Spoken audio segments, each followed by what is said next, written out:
These young Hawaiians have chosen hula as a way to better understand their history and culture. The study demands dedication and most of their free time after school. Long hours perfecting the steps of an ancient dance or working out new steps to a modern hula. Now hands up. Look in you a little bit more front. Okay. For Kumu Palani Kahala, hula is a way of life. I try to instill in my students that the hula is more, not so much a physical thing, but more of a mental and a spiritual thing. For them, the dancing means very little because for Hawaiians today, many of them don't speak the language. So what I try to do is to bring to mind the reality that they see today. For instance, if you're dancing about the goddess Pele, you would imagine in your mind the volcano erupting and how the beauty of the fire and the lava flows across the plains. Or if they're dancing about, for instance, flowers, to imagine themselves looking out across a plain of beautiful flowers. The movements are basically attuned to movements in nature, like rain, trees, the ocean, animals. And so the movements is coordinated with their movement. Moving into the next position, okay? Here we go. Going into the next The position, Kumu right? will lead the chant in performance. If he has succeeded in his teachings, the movements of 30 dancers will seem as one.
Are you going to fix your hair?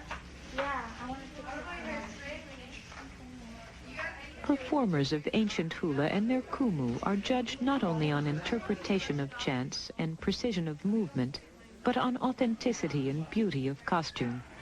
The way the skirts are wrapped and fastened, the colors of the cloth, the flowers, shells, and ferns. As each word in a poem must have meaning, so it is with hula. Costume, movement, chant, all combine to tell a specific story.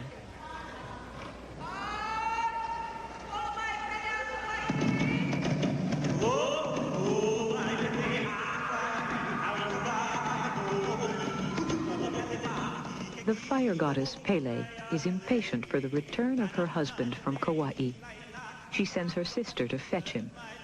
Time passes, and they do not come back. Pele, in a fierce and bitter rage, sends tongues of fire and molten lava down her flanks and destroys everything.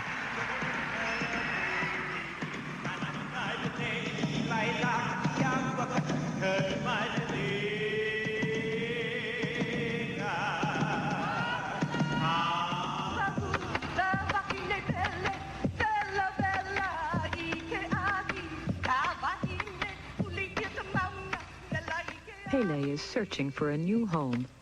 She gets in her canoe and paddles to the big island of Hawaii. There she smells the fragrant fruit and sees the beautiful flowers. This will be her home. She will live in the Kilauea volcano, this woman of the land in the clouds.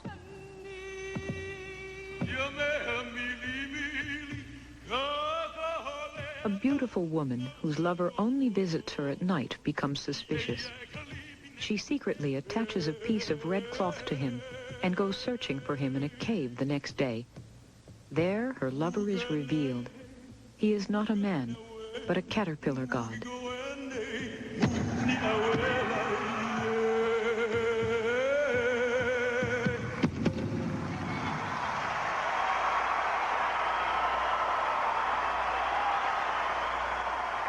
We don't speak the language anymore, but when we dance the hula and sing those words, we are speaking it again, and so we can communicate.